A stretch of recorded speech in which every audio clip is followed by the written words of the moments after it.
Hi friends, ఏం చేస్తారు friends? ఇలా మీ సండే స్పెషల్ ఏంది ఫ్రెండ్స్? మాకైతే చికెన్ బిర్యానీ చేసిన. నేనైతే గరం గరం తింటున్నా. మీరు తిన్నారా లేదా ఫ్రెండ్స్?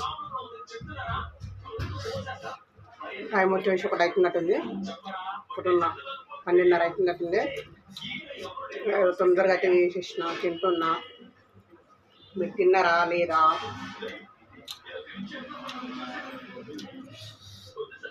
భూమిపల్లికి వచ్చిన ఫ్రెండ్స్, ఇంటికాడ అయితే లేదు. నేనైతే బిడ్డ వారి ఇంటికి వచ్చిన. చికెన్ బిర్యానీ అయితే చేసిన, నేనే చేసిన. ఎప్పుడు కూర తెల్లన్నం వండుకోవడం, ఒకసారి బిర్యానీ చేద్దామని చేసిన. బాగుంది.